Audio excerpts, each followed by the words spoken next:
Assalamualaikum warahmatullahi wabarakatuh. Bismillah, alhamdulillah, wassalatu wassalamu ala rasulillah wa ala alihi wa ashabihi wa mawalah, amma ba'du.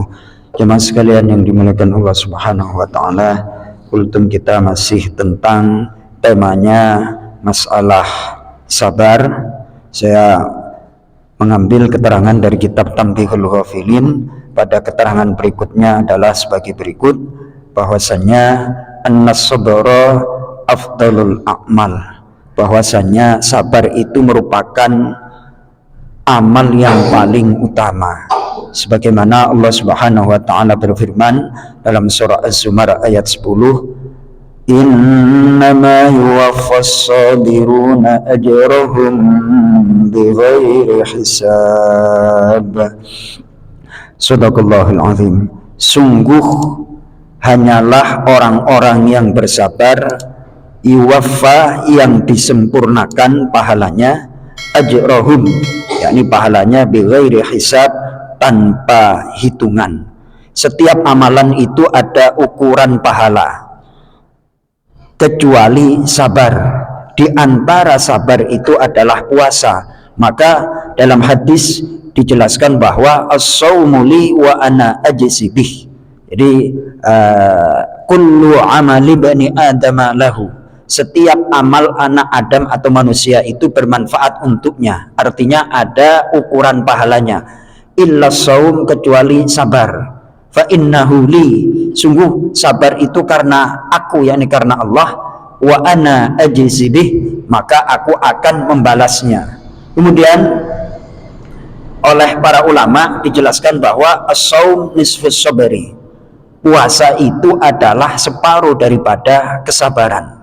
Ternyata untuk meraih kesabaran di antara caranya adalah dengan berpuasa. Kemudian di dalam kitab Tanbihul Ghafilin ini ada hadis riwayat Imam Ibnu Abid Dunya dari Abi Rawat, dari Muhammad, dari Maslamah, dari baginda Nabi sallallahu alaihi wasallam, anna rajulan qala, ada seorang lelaki yang mengadu kepada Rasulullah sallallahu alaihi wasallam, ya Rasulullah, dhahaba mali wa saqama jismi. Ini insyaallah hadis mewakili banyak kaum muslimin. Ya Rasulullah, dhahaba mali, hartaku telah hilang, artinya banyak yang kabur. Ya, entah kaburnya itu karena banyak pengeluaran atau apa, yang penting yang jelas hartanya banyak yang hilang dari tangan. Sudahlah hartanya hilang, wasaqama jismi, dan badanku jadi sakit. Ya gara-gara kantongnya kering kan, terus akhirnya kepikiran sakit. Ternyata yang menderita dua penyakit ini tidak hanya jamaah Masjid Nurul Ikhlas, zaman dulu juga ada. Jadi hartanya pergi, kemudian badannya sakit. Lalu bagaimana Rasulullah meresponnya? Qala Nabi sallallahu alaihi wasallam.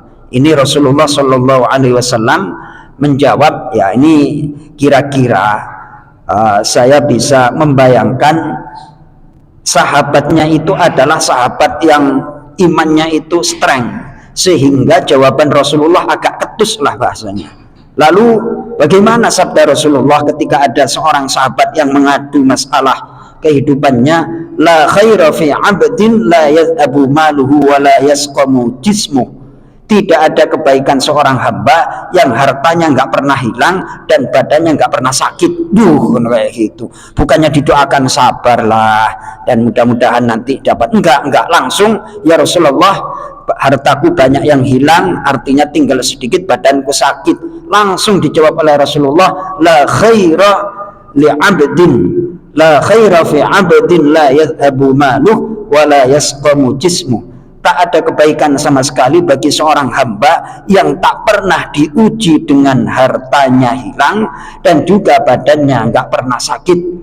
Innallaha, kemudian Rasulullah memberikan alasan, innallaha idza ahabba 'abdan ibtalahu. Sungguh Allah apabila mencintai seorang hamba, Allah akan mengujinya. Wa idza btalahu sabbarahu, apabila Allah mengujinya, Allah pun akan membuat hamba itu menjadi sabar. Ini adalah hadis yang layak untuk kita renungkan. Ternyata bukan orang yang katakanlah enak hidupnya yang kelihatan baik dan sehat terus yang kelihatan baik, namun hamba yang baik itu adalah yang mengalami masalah ekonomi, pasang surut ekonomi, dan juga kesehatan itu kadang sehat dan juga kadang sakit. Justru itu adalah peluang kebaikan, dan dikatakan oleh Rasulullah itu adalah merupakan tanda-tanda hamba itu dicintai oleh Allah Subhanahu wa ta'ala. Mudah-mudahan dari hadis ini kita menghadapi hidup jangan terlalu baper lah ya Mas Toto ya, nggak usah baper Bang Ipin kemarin sakit dan segala macam. Oh, itu berarti tanda-tanda dicintai oleh Allah Subhanahu wa ta'ala. Kalau sehat mulu ntar kayak Fir'aun itu nggak pernah sakit, pada gilirannya ngaku Tuhan, kan berbahaya. Jadi orang kalau nggak pernah sakit